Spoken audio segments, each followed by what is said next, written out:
everyone, and welcome to this very special episode of Woman Fully Alive. Today I'm going to dive into a topic that is really at the heart of all my work and always has been, and that is why sensitive is the new strong. Well, actually, it's not the new strong. It's always been the strong. And I'm going to tell you about what type of sensitive I'm actually talking about. So it's not unusual in this world. If you are a highly empathic person, that is, you can feel the feelings of other people, and sometimes you take them on, and sometimes you get crushed under the weight of other people's emotions or distress or stress or problems, and end up feeling burnt out, fatigued, and basically carrying the responsibility of the earth on your shoulders. It's a hard place to be. But the truth of this is that the answer is not toughening up. It's not grinning and bearing it. It's not creating harsh boundaries between you and the rest of the world, although you might have to do that for a period of time as you heal. But it's actually about embracing the fact that the highly empathic person is in fact the most adaptable, the most flexible, and the one that's most needed in these times. These are the people that are able to tune in when they're moving from a regulated nervous system into high creativity, high imagination, and are able to imagine a different world than the one we have right now, at least in the main paradigm. So if you are one of these people, I want you to ask yourself this question. Is this the paradigm that you feel is going to work for the world? This paradigm of fighting, of violence, of one against the other, or the fact that so many of the movies are very violent.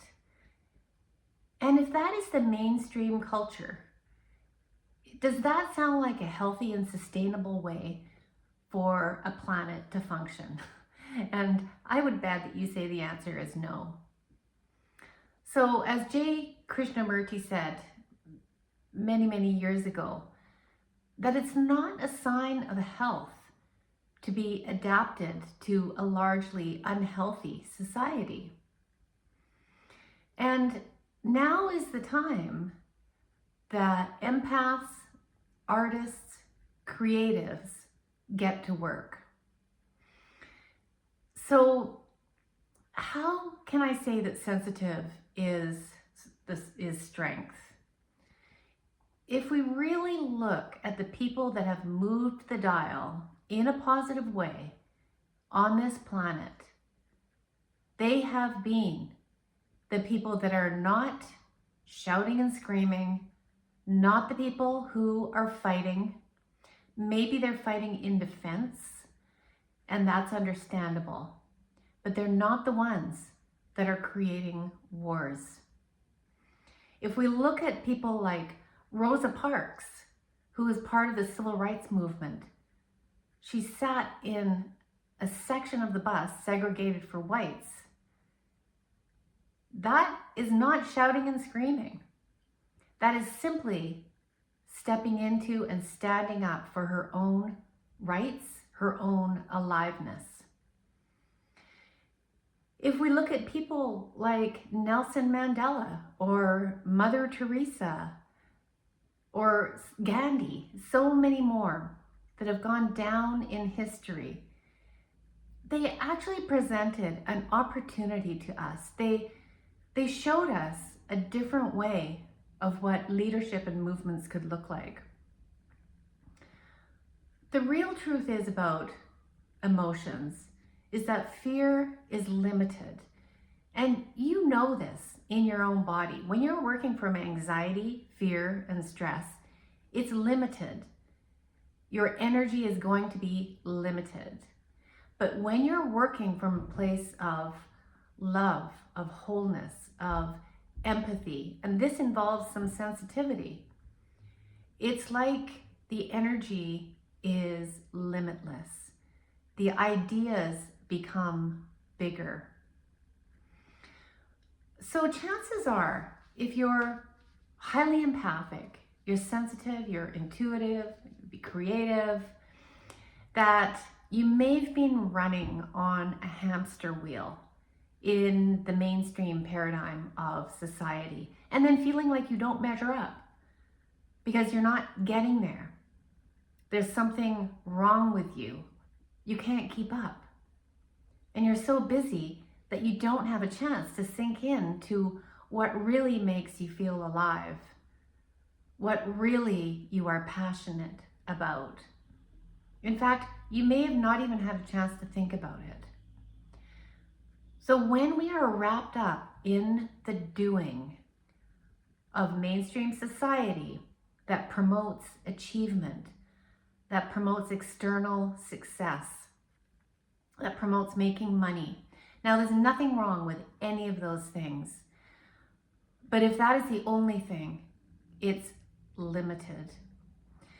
And it's a real setup because this is what's rewarded in society. And yet we're set up so that we can't actually achieve it. So I invite you to question the sanity about that. And can you imagine what it would be like to live in a different paradigm, in a different goldfish bowl? Because it is possible. And I have always maintained that it's absolutely impossible for this to happen. We just need some imagination. And we also need to be doing our own healing from the inside out, because we need those people as leaders. Now, who do you want to be leading? Do you want someone to be leading from fear, from bullying, from domination, from control? That's called a dictator. Or how would you like our leaders to make rules such as everyone must focus on their own well-being? Everyone must pause and breathe for 5 minutes a day. Everyone must get in touch with what they're passionate about. Everyone must be creative and create things that they love. Everyone must look after themselves. Every child is valuable and has to be well fed. What if we shifted the economy towards that? Because that is life. We are life. And as women, we are the creators of life. How do women create? They create when they are in a state of receiving. Not doing, not controlling, not dominating. All those fear-based actions are a replication of the old. But when women can sit in a place of relaxed receiving, we create. That's how we create babies. That's how we create art. That's how we create books. And this is where the new comes from. This is how you were created, from the infinite creative energy of the womb. What if our leaders made that a priority? Women's health, children's health, and men's health too. Because I will tell you that men have probably suffered more under the dominant paradigm. And sadly, the way it is right now, a sensitive man, well, you know what happens to them on the playground. You know what happens to them in the boardroom. They are not allowed to show that they're afraid, that they feel ashamed or embarrassed, or maybe they're sad. And that, in my books, is a real tragedy. And then I work with the women's nervous system. And when we start really claiming our own sense of intuition and standing in what we really know to be right, so we've got enough strength that we can stay and stand without flighting or fighting or fawning or freezing, that is when the world will start to shift. Now, Rosa Parks must have had so much courage and determination to sit in that seat on the bus as a Black woman, fully knowing she's going against the rules of the dominant paradigm. Now, I'm not telling anyone to do anything that puts themselves in danger. But for those of us that do come from a place of relative power, we can start to shift the momentum. We can start to change the dial into a different channel. Because once we start, and we start connecting, and there's groups all over the world that are doing this already, when we really start connecting through empathy, and that has to include everybody, we can really start to role model something different. You know, I wasn't brought up religious or reading the Bible, but I do know a quote that said, the sensitive or the weak will inherit the earth. The meek will inherit the earth. And I believe that to be true, because it is the soft and adaptable and flexible being that is going to survive the changes. And when we have someone in that state of sensitivity that is ready to get regulated, so they don't run away when they most want to stand up and speak. When we have more like that are speaking from a sound, sane place, the more we will shift the tide, and then we will create our own tidal wave. So we know that when people see acts of kindness, compassion, empathy, it triggers that same feel-good hormone in the witnesses, in the bystanders. We know this from research. So I invite you to just start watching movies that are kind and loving and compassionate, and start moving away. Hey, I'm guilty of liking a good thriller, not a horror thriller, because it excites my nervous system. It's okay. But make sure that you're also giving yourself a good dose of empathy, love, and compassion. Because when you do that and then you show it to other people, it starts to become a ripple effect. So for the empath, for the highly intuitive, creative, sensitive being in this world, I want you to know that you are the strong ones. How do I know that? Because you're the ones that has had to stand, and you've had to stomach a lot, and you're still standing. You're not the one that's hose spraying it out all over everybody else. Those are not the people those are actually, if you want to talk about weak and strong, those are the people who have no regulation. But empaths have had to learn how to stomach this world around them and continue on.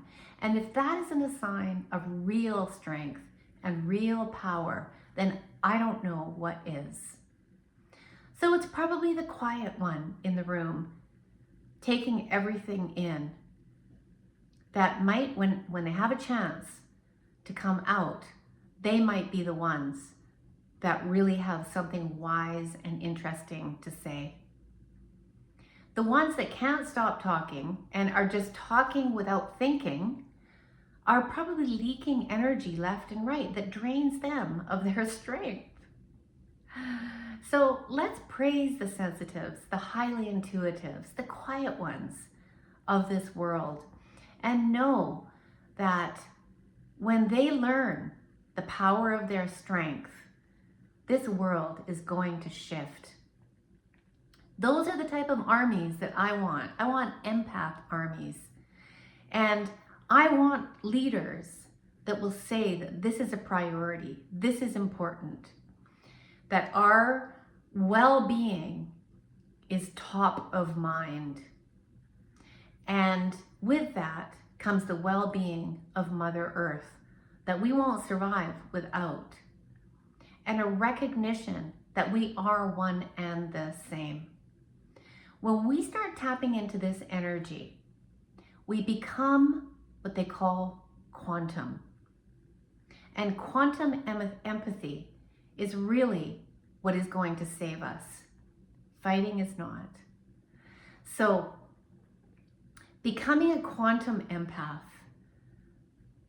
really means standing into an expanded version of yourself and expanding your aliveness, your energy, your quantum energy throughout your own body, throughout the room that you are in, throughout your family, and beyond that, throughout the world. This year for me, 2025, is about leading the quantum empath to experience the fullness of herself in this world and to become the leader of her own life. So if you are up for this call this year, 2025, to become the quantum empath that you have always been, and to step into the quantum energy that not only brings you the highest version of yourself and also claims you in a life of abundance, health, wealth. We are particularly situated for that right now. But knowing that when you do this, you can lead an army yourself, and you will lead from a place of love and lead from your heart. And that, to me, is what will change the world. So, I'd love to know what you thought of this video, if it makes sense, and if you're up for the call. Because if you are interested in joining me in this mission, leave me a like, subscribe, because I'm going to take us into training. I'm going to take us through a journey. When you come out the end, your life will be unbelievably shifted. So I hope you're with me, and I wish all of you the best 2025.